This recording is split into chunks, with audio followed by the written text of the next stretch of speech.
வணக்கம். நாம எல்லாருமே நம்ம சின்ன வயசுல கேட்ட ஒரு தாலாட்டு. ரொம்ப சிம்பிளானது தான். ஆனா அதுக்குள்ள இவ்ளோ பெரிய சக்தி ஒளிஞ்சிருக்குன்னு என்னைக்காவது யோசிச்சு பார்த்திருக்கீங்களா? வாங்க, அந்த ரகசியத்தை இன்னைக்கு நாம ஒண்ணா சேர்ந்து கண்டுபிடிக்கலாம். முதல்ல இந்த வரிகளை ஒரு தடவை இதமா கேட்டு பாப்போமா? கிச்சி கிச்சி நட்சத்திரமே, இரவில் மின்னிடும் வைரமே, வட்ட வட்ட நிலாவுக்குள்ளே கண்ணாமூச்சி ஆடிடுவோமே. அணைக்கும் கரடி, தூங்கும் கண்கள், தாலாட்டு வானில் கனவு மேகங்கள், சத்தம் வேண்டாம் செல்லமே, அன்பால் நிறைந்த கண்மணியே. ரொம்ப சிம்பிளா இனிமையா இருக்கு இல்லையா? ஆனா ஒரு குழந்தையோட மனசுல இது எப்படி இவ்ளோ ஆழமா பதியுது? இதுக்கு பின்னாடி ஒரு சீக்ரெட் கோட் இருக்கு. அது என்னவா இருக்கும்? வாங்க நாம சேர்ந்து உடைச்சு பார்க்கலாம். சரி, வாங்க. இந்த தாலாட்டோட முதல் லேயரை நம்ம உரிச்சு பார்க்கலாம். அதாங்க, அதுல ஒழிஞ்சிருக்கிற அந்த ஓசையோட சக்தி. இது வெறும் வார்த்தைங்க இல்ல, கிட்டத்தட்ட ஒரு மந்திரம் மாதிரின்னு வச்சுக்கோங்களேன். இப்போ இதோட சிம்பிளான ரைமிங் பேட்டர்னை பாருங்களேன்.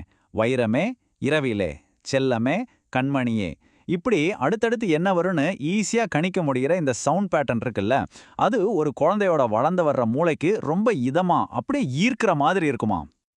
அதே மாதிரி தாளம். இது வெறும் வார்த்தை விளையாட்டுன்னு மட்டும் நினைச்சிடாதீங்க. ஒரு குழந்தைக்கு இது அவங்க அம்மாவோட இதய துடிப்பு கேட்கிற மாதிரி ஒரு ஆறுதலான உணர்வை கொடுக்கும். இப்படி சீரா கணிக்கக்கூடிய ஒரு ரிதம் இருக்கும்போது தான் அந்த குழந்தைக்கு இந்த உலகம் ரொம்ப பாதுகாப்பான இளங்கிற ஃபீலிங்கே வருது. இதை கவனிச்சு பாத்தீங்களா? கிச்சு கிச்சு நட்சத்திரமே. இந்த மென்மையான சீரான தாளம், இதுதான் ஒரு குழந்தைக்கு இந்த உலகத்தோட முதல் அறிமுகமே. எல்லாம் சரியா இருக்கு, நீ ரொம்ப சேஃபா இருக்குன்னு சொல்ற ஒரு உத்தரவாத மாதிரி இது. ஓகே, சவுண்டோட மேஜிக்க பார்த்துட்டோம். இப்போ அடுத்த லெவல், அந்த மந்திரத்தை உருவாக்குற வார்த்தைகளுக்குள்ள நம்ம போக போறோம். ஏன்னா இதுல இருக்கிற ஒவ்வொரு வார்த்தையுமே ஒரு குட்டி உலகத்தையும் உருவாக்குது, தெரியுமா?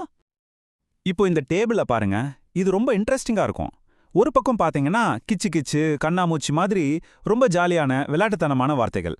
அதே சமயம் இன்னொரு பக்கம் பாருங்க, அணைக்கும், செல்லமே, அன்பு மாதிரி ரொம்ப ஆறுதலான பாதுகாப்பான வார்த்தைகள். இந்த விளையாட்டுக்கும் பாதுகாப்புக்கும் நடுவுல இருக்கிற இந்த பேலன்ஸ் தான் அந்த பிணைப்பை அவ்வளோ ஸ்ட்ராங் ஆக்குது. பொதுவாவே கலையும் அறிவியலும் சேரும்போது தான் ஒரு மேஜிக்கே நடக்கும், கரெக்டா? இப்போ இந்த சிம்பிளான தாலாட்டு ஒரு குழந்தையோட மனசுல எப்படி சயின்டிஃபிக்கா வேலை செய்யுதுன்னு பார்க்கலாம். அப்பதான் இதோட முழு பவரும் நமக்கு புரிய வரும். இது ஒரு ஸ்டெப் பை ஸ்டெப் ப்ராசஸ் மாதிரி. முதல்ல குழந்தை அந்த ரிதமையும் ரைமையும் அடையாளம் கண்டுபிடிக்குது. ரெண்டாவது, அணைக்கும்ங்கிற வார்த்தையை கேட்டா நிஜமாவே அம்மா அணைக்கிறாங்கன்னு ரெண்டையும் கனெக்ட் பண்ணி கத்துக்குது. போக போக இந்த பாட்டை கேட்டாலே போதும், அப்பா அம்மாவோட அன்பையும் பாதுகாப்பையும் உணரும். கடைசியா இப்படி அடுத்து என்ன வரும்னு தெரிஞ்சதாலேயே குழந்தையோட பதட்டம் குறைஞ்சு ரொம்ப ஆறுதலா ஃபீல் பண்ணும். ஸோ இது வரைக்கும் நம்ம பார்த்த எல்லாத்தையும் ஒன்னா சேர்த்து பார்த்தா நமக்கு ஒரு விஷயம் ரொம்ப தெளிவா புரியும்.